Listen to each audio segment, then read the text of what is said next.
नमस्कार, मैं रोहित शर्मा। आप मेरे साथ में हैं दिल से रोहित चैनल में। राजस्थान में 6 विधानसभा सीटों पर उपचुनाव बिल्कुल नज़दीक हैं, इसलिए इन उपचुनावों को लेकर चर्चा करना ही लाज़मी हो जाता है। और आज मैं दौसा लोकसभा सीट की दौसा विधानसभा सीट को लेकर आपके साथ में हल्की सी चर्चा करने जा रहा हूं, क्योंकि इस सीट पर पूर्वी राजस्थान के दो कद्दावर नेताओं की प्रतिष्ठा सीधे जुड़ी हुई है, यानी डॉक्टर लाल मीणा, सचिन पायलट परिवार का दो पूर्वी राजस्थान के पूर्वी हिस्से में बहुत अच्छा वर्चस्व रहा है, ख़ास तौर से दौसा ज़िले में। तो डॉक्टर लाल मीणा भी पूर्वोत्तर राजस्थान के काफ़ी दबंग नेता माने जाते हैं, काफ़ी लोकप्रिय नेता हैं। अलग अलग विधानसभा सीटों से विधायक रह चुके हैं, सांसद रह चुके हैं, इसलिए उन्हें भी एक प्रतिष्ठित पूर्वी राजस्थान का नेता माना जाता है। लेकिन अब एक तीसरे नेता और हैं, यानी भजनलाल शर्मा। सूबे के मुख्यमंत्री हैं, शासन की बागडोर उनके हाथों में हैं। तो निश्चित रूप से वैसे तो सभी 6 विधानसभा सीटों पर उनकी प्रतिष्ठा सीधे जुड़ी हुई है, लेकिन क्योंकि भजनलाल शर्मा भरतपुर ज़िले के रहने वाले हैं, तो निश्चित रूप से जब पूर्वोत्तर राजस्थान उनका एक तरीके से पुश्तैनी घर हुआ, तो उनकी प्रतिष्ठा भी इस सीट से जुड़ी हुई है। और एक चौथे नेता हैं मुरारी लाल मीणा, जो इस सीट पर 3 बार विधायक रह चुके हैं, यानी 2018 में, 2023 में और 2008 में बसपा के टिकट पर वो यहाँ से विधायक चुने गए थे। बाद में कांग्रेस पार्टी में शामिल हो गए थे और अभी वर्तमान में वो दौसा से कांग्रेस पार्टी के सांसद हैं। तो अगर कोई आदमी 3 बार विधायक रह जाता है और एक बार सांसद रह जाता है, तो निश्चित रूप से उसे भी कोई हल्का नेता नहीं मान सकते। और वैसे भी मुरारीलाल मीणा एक ऐसे शख्सियत हैं जो व्यक्तिगत राजनीति को और व्यक्तिगत संबंधों को अलग अलग रखते हैं। राजनीति में मनभेद या जो विचारों में जो मत टकराव होना लाजमी है, लेकिन वे व्यक्तिगत ताल्लुकात किसी भी राजनेता से ख़राब नहीं करते, चाहे वो उनकी पार्टी का नेता हो या फिर विरोधी दल का नेता हो। आप सबने देखा होगा कि मुरारीलाल मीणा सचिन पायलट के काफ़ी करीबी और भरोसेमंद राजनेता माने जाते हैं, लेकिन अशोक गहलोत से भी उनके रिश्ते कोई ज़्यादा ख़राब नहीं हैं। तभी आपने देखा होगा पूरे 5 साल उन्होंने आराम से वो मंत्री पद पर रहे। और उसी तरह से डॉक्टर लाल मीणा के साथ भी उनके व्यक्तिगत रिश्ते बहुत अच्छे हैं। भले ही उन जो राजनीति में विचारों में कई बार टकराव आ जाते हैं, और अभी आरक्षण में जिस तरह से क्रीमी लेयर और आरक्षण में उप वर्गीकरण को लेकर जिस तरह से इन दोनों नेताओं के बीच आपस में बयानबाजी हुई, वो एक अलग बात है। लेकिन व्यक्तिगत ताल्लुकात मुरारीलाल मीणा के किरोलाल मीणा से भी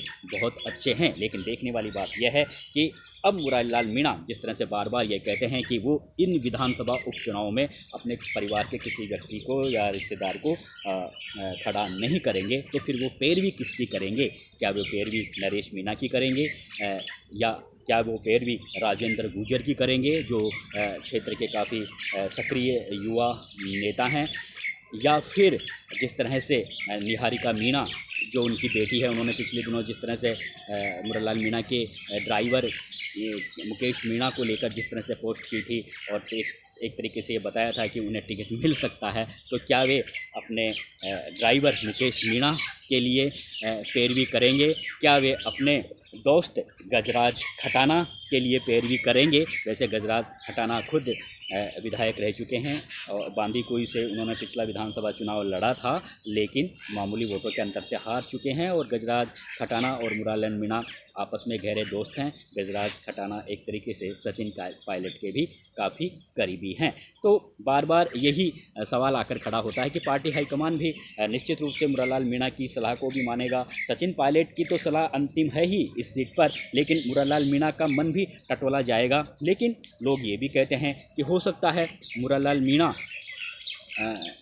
बाहरी तौर पर इस तरह से कह रहे हों कि वो अपने किसी परिवार के व्यक्ति को इस सीट से खड़ा नहीं करेंगे, लेकिन अंदर ही अंदर उनकी अपनी कोई कार्रवाई चल रही हो और अंतिम समय तक अगर उनके परिवार में अगर उनकी पत्नी या बेटी को टिकट दे दिया जाता है, तो बाद में मुरारीलाल मीणा ये भी कह सकते हैं मैं क्या करूं, ये तो पार्टी हाईकमान का निर्णय है, मुझे इस निर्णय को मानना ही पड़ेगा। क्योंकि राजनीति में जो दिखता है वो होता नहीं है और जो होता है वो दिखता नहीं है। इस तरह के परिदृश्य कई बार हमने देखे हैं। तो लोगों में ये चर्चा है दौसा विधानसभा सीट पर कि मुरारीलाल मीणा के मन में आखिर चल क्या रहा है। सचिन पायलट उनके बारे में कोई ज़्यादा इतनी चर्चा नहीं कर रहा है, क्योंकि सचिन पायलट तो एक तरीके से सर्वे सर्वा हैं, उनकी तो अंतिम सहमति जरूरी है ही, और सचिन पायलट की अंतिम सहमति के बिना कुछ यहाँ पर निर्णय होने वाला भी नहीं है। लेकिन सबसे ज़्यादा मुरारलाल मीणा पर निगाहें टिकी हुई है कि क्या मुरारलाल मीणा बड़ा दिल दिखाते हुए नरेश मीणा के लिए पैरवी करेंगे, क्योंकि नरेश जब मुरारलाल मीणा की बेटी निहारिका जोरवाल जब खड़ा राजस्थान यूनिवर्सिटी के छात्र संघ पद पर जब चुनाव लड़ी थी, तो नरेश मीणा ने दिल खोलकर उनका समर्थन किया था। लेकिन बाद में नरेश मीणा ने जब पिछले लोकसभा चुनाव में दौसा से टिकट की मांग की कांग्रेस पार्टी से, जब उन्हें टिकट नहीं मिला तो भरे मंच पर जब चुनाव प्रचार के दौरान उस मंच पर मुरारलाल मीणा भी मौजूद थे, उस समय उन्होंने मुरारलाल मीणा को काफ़ी कुछ कहा था। तो हो सकता है अपने पिता के लिए नरेश मीणा के मुंह से जो शब्द सुने, उन शब्दों को सुनकर निहारिका जोरवाल के मन में नरेश मीणा के प्रति खटास आ गई हो और उन्होंने मुकेश मीणा जो उनके पिता के ड्राइवर है उनका नाम आगे कर दिया हो। खैर, ये एक अलग विषय है। नरेश मीणा अभी भी दौड़ में हैं, क्योंकि वो ऐसे ठाले बैठने वाले नहीं हैं, काफ़ी दबंग नेता हैं। लेकिन यहाँ पर जो कांग्रेस पार्टी के जो गुर्जर समाज के जो नेता हैं और जो गुर्जर बिरादरी है दौसा ज़िले में, उनका यही कहना है कि 2 बार मीणा समाज के व्यक्ति को यहाँ से कांग्रेस पार्टी ने टिकट दे दिया है, तो एक बार गुर्जर समाज के व्यक्ति को भी यहाँ से टिकट देना चाहिए। इसलिए राजेंद्र गुर्जर की चर्चा हो रही है, काफ़ी युवा नेता हैं, गजराज खटाना की चर्चा हो रही है, एक शीशराम चंदेला जो सचिन पायलट के काफ़ी करीबी हैं, उनका भी इस सीट पर नाम चल रहा है। अब देखने वाली बात यह है कि मुरारलाल मीणा अपनी अंतिम सहमति इस सीट पर किस नेता के लिए करेंगे, या फिर अंतिम समय में मुरारलाल मीणा के ही किसी परिजन को यहाँ से टिकट मिलेगा, ये एक देखने वाली बात है। दूसरी तरफ भारतीय जनता पार्टी में देखा जाए तो 2018 में 2023 में भारतीय जनता पार्टी को इस सीट से हार का सामना हार चुकी है। शंकर शर्मा की आयु काफ़ी ज़्यादा है। अब एक नाम हेम सिंह भड़ाना का, जो गुर्जर समाज के काफ़ी दबंग नेता हैं, पूर्व में विधायक रह चुके हैं थानागाजी विधानसभा सीट से, तो उनके नाम की भी चर्चा इस सीट पर हो रही है। एक नीलम गुर्जर है, उनके नाम की भी चर्चा हो रही है।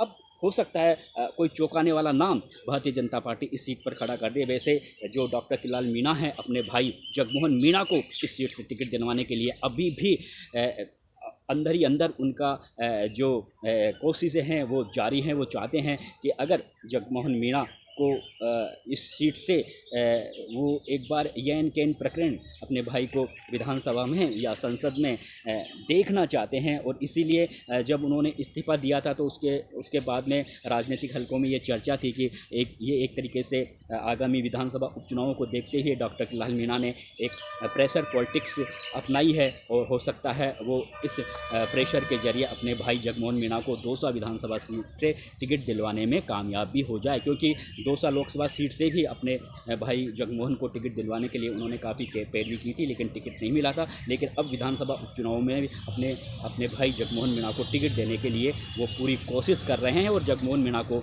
एक ताकतवर उम्मीदवार भी बताया जा रहा है। देखते हैं आगे किसको इस सीट से कांग्रेस पार्टी और बीजेपी खड़ा करती है। ये एक दिलचस्प मामला रहेगा। नमस्कार।